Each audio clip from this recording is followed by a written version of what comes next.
UFC 301 is this Saturday, and it's not the greatest card, especially for a pay-per-view, but of course, I'ma watch it, and this is my first full card prediction.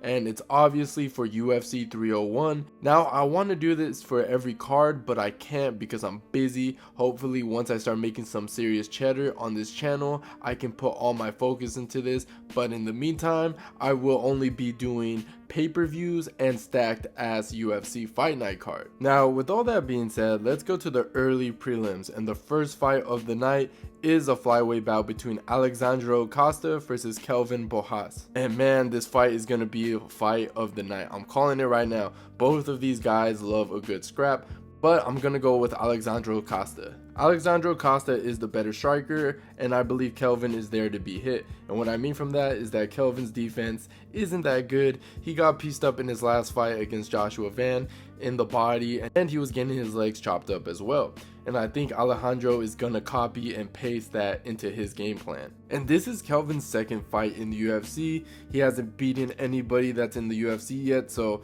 it's hard to say how good this dude really is. Unlike Costa, who has been proving that he's an elite, facing the top flyweights like Steven Usyk, Amir Abazi. Obviously, he lost those fights, but he made them competitive. So I can see why Costa is the betting favorite, and I think Costa wins by a late knockout.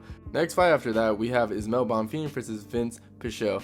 And I'm going to go with Ismael Bonfim. Now, I know Ismael is coming back from a loss from BSD. Let's not forget that BSD is an elite lightweight, but let's not forget as well that Bonfim is a beast. Remember how he walked down and knocked out Terrence McKee? Ismael is just so explosive. He has really good hands, and he's just so explosive, man. And Vince Pichel is just like 41-year-old. His stand-up is alright, and I don't think he's going to be able to out-grapple Ismael at all. And the dude is super inactive. He only fights like what? Once a year? And his biggest win is an out of prime Jim Miller by unanimous decision. And as soon as I heard this fight was booked, I knew Ismael was going to win. This is going to be one of my locks of the night. And I believe Ismael is going to win by knocking out Vince in the first round by knockout. Up next, we have Mauricio Ravine versus Jake Malarkey. And this is an easy pick. I'm not going to lie. I'm going with Mauricio Ravine. I have no confidence in Jake's chin, as he has no chin, man. The dude has gotten knocked out by Nasrat, and Ravine is just a counter fighter with some serious power, man. He's on a 4-fight win streak with all TKOs, and it honestly sounds pretty depressing for Jake, man. In fact, I have no faith in Jake to win this. I can see Jake out wrestling Ravine in the early rounds, but I'm telling you, eventually Ravine is going to get back on his feet and knock out Jake, man. I'm calling it. I believe Jake is going to retire after this fight. This is my second lock of the night. To be honest, Mauricio Ravine knocking out Jake Malarkey by the end of the first round. Up next, we got Joaquin Silva versus Drakkar Klose.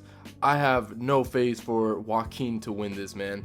Yes, I'm aware he rocked Armin in his last fight, which is impressive, but he still lost in that fight, and for the most part got dominated in that fight. And before that fight, he almost lost to Clay Guida, who's out of his prime. Yes, Joaquin has power, but he just lacks volume, man. The dude is super stationary. And I think someone like Drakkar Klose is dangerous, and he's on a 3-fight win streak. He has a lot of momentum, unlike Joaquin, and Drakkar Klose will push the fight more with pressure, and he'll throw a lot more volume. And let's not forget, Drakkar Klose can also grapple, and I can see Drakkar Klose winning by unanimous decision. Up next, we have Gene Silva versus William Gomez. Now, these fighters are fairly new to the organization, but with all that being said, I'm going to go with William Gomez, man. Gomez is a point type fighter, and I think this is going to help him tremendously in this fight against Silva, because someone like Silva is slow, he's too wild, and I don't think he's going to be able to close the distance. I think William is going to have an Izzy type of performance. He's going to be sliding back and forth, landing leg kicks and body kicks, and I truly believe Gene Silva is going to be frustrated in this fight and ultimately lose by unanimous decision. Up next, we have Maitek Orabai versus Elvis Brenner. Look, I like Elvis Brenner. His style kind of reminds me of Charles Oliveira. He normally tries to come and tries to knock you out, and he's just so fun to watch. But with all that being said, my pick is Maitek Orabai because he's a great wrestler with really good top control, And don't get me wrong, Brender is more dangerous in the striking, but I don't think it's going to do anything in this fight. You see, Mytek Orabai is going to out-grapple Elvis and just coast to a decision. I mean, we've seen this dude out-grapple Bilal in the gym. We've seen this guy out-grapple and dominate majority of his opponents. And I do believe he's a legit contender and a future potential top 5 fighter as well. And I'll be honest with you guys, Mytek's striking isn't that bad. He actually follows the book. And I actually feel like he's going to dominate this fight and beat Elvis Brenner by unanimous decision. Up next, we got the main event of the prelims, Jack Shore versus Joanna Brito. I'm going to go with Brito, man. Brito is just so explosive with the striking. He has great grappling, and for some odd reason, this dude can keep an insane, explosive pace, especially in the grappling.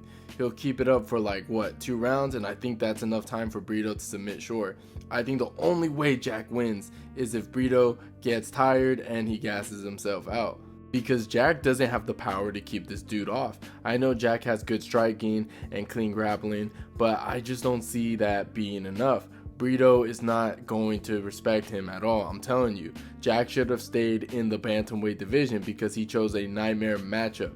I got Brito, first round TKO, man. Now we're on the main card and we start with Paul Craig versus Kyle Parajo. I'm gonna go with Kyle Parajo, man. I just think Paul Craig is just too one-dimensional. Yeah, the dude has killer grappling, but the dude shit on the feet, man. There's no other nice way to say it. And he's facing Kyle Parajo, who's very well-rounded. He fights like Charles and Paulo Costa combined, and we've seen that this dude has really good grappling as well. I just hope he doesn't try to take Paul Craig down, because even though Paul Craig is one-dimensional, his grappling is no joke, and that's honestly the only way I see Kyle losing. But in the same time, Kyle is an amazing grappler, and he can out-grapple Paul Craig for all I know. It would not surprise me. I mean, we just saw Craig in his last fight get out-grappled by Brendan Allen. And when it comes to the striking, I think Kyle wins at the end of the day, since Craig is a bit of a one-trick pony. He's outstandingly good when it comes to his guard, but everywhere else he seems a bit standard. And being standard against an elite fighter like Parajo is not great. I got Parajo by a first round knockout or TKO. Moving on, we have Michel Pereira versus Ihor Potieria, and I'm gonna go with Pereira, man. Michel Pereira has been on fire lately ever since he made the jump into middleweight, and he's showing that welterweight skill and speed, man. He's fast, he's got stamina, and his kickboxing is top notch. Plus, he loves going for the body, wearing down his opponent fast.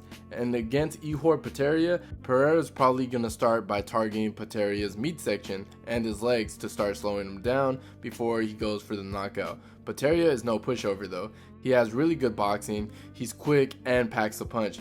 But Pereira's got that experience, and even though he'll need to watch out in the first round, it's going to be a wild fight with likely no decision. And my money's on Pereira to win, but it won't be easy. I got Pereira to knock out Potieria by the end of the second round. Up next, we got Anthony Smith versus Vitor Petrino.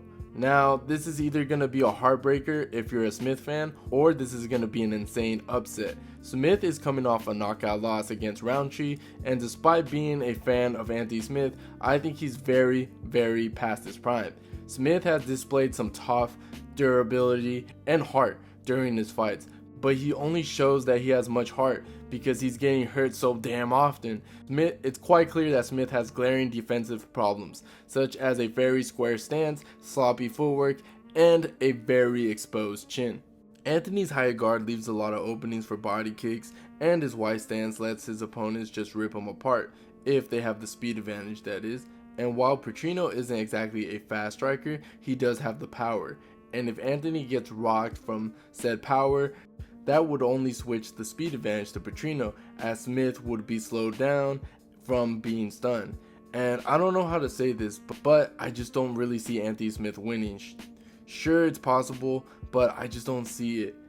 I just see him getting clipped yet again and getting finished by Petrino in the first round or by a TKO. And I think this is going to be the end of Anthony Smith, and I just think he's going to retire. Moving on to the co-main event, we have Jose Aldo versus Jonathan Martinez. I honestly have Jose Aldo, and I don't know why he isn't the favorite. Martinez is good. He has good kicks, especially leg kicks. He's also great on the clinch, but his boxing is mid at best. And when you really think about it, who is he competing against? None other than Mr. Jose Aldo, who has great boxing, good leg kicks, and killer leg kick defense. I think the way that Jose Aldo wins is bringing the pressure. He can't stay in the range of Jonathan. I truly believe Jose just has to make him feel uncomfortable and hurt Martinez, with the boxing to the body to the head. Jose could also utilize the grappling as well and try to break Martinez mentally as well. I would be utterly surprised if Martinez somehow was able to catch Aldo, or Martinez's calf kicks are brutal. He honestly has the best leg kicks in the game, and I believe he TKO'd some opponents with his leg kicks before. I just don't see it happening to Jose Aldo. He's the last person that I would imagine getting out kicked, man, I'm telling you. Like I said, it's kind of hard for me to see Jose Aldo losing, man. Plus, Jose has all those years of experience of fighting, and he boxed Jeremy Stevens recently in boxing, and he looked great. He looked really good, so I don't think he's going to come back too old. I think he's going to come back, and I think he's going to win by unanimous decision. Alright, and now we have the main event between Alexander Pantoja versus Steve Ercik. And I have Steve Ercik, man. I understand Pantoja is great on what he does with his sloppy boxing and relying on the chin for defense, and then he takes you down, out-grapples you, and submits you. And even when he does get tired, he just pushes the pace, and that's cool. It's great. I mean, that's what won him the flyweight championship. What can I say? But I like Ercik's chances, man. What can I say? Steve is an amazing boxer. He's very accurate as well. And look, I don't see anybody in 125 who can compete with him as long as Steve is in the outside. He's just so long and just so technical, dude. But I will add that if you were able to blitz into the pocket, Steve does have tendencies to stay there, and we've seen him get rocked there before as well. But I like to think that Steve Ercik has a good game plan. Steve is going to utilize his great scrambles. He knows what to deal with when it comes to Pantoja's sloppy boxing, and I do believe Steve is going to make him pay and rock him and probably finish Pantoja as well. I think we're hitting the Steve Ercik era, and I do believe he's going to outstrike Pantoja on the feet. I honestly believe more in technique to win this fight than the style of Rock'em Sock'em Robots from Pantoja. And like I said, I think Steve will win by unanimous decision or a late TKO in the 5th round. But yeah, those are my picks for UFC 301. And like I said earlier, I'm only going to do this for the big cards or just the pay-per-view cards in the meantime. So don't expect this for every card. But what do you guys think? And let me know in the comments down below if you enjoyed the video. Please leave a like and don't forget to subscribe to the channel if you haven't already. And like always, guys, I'll see you on my next one.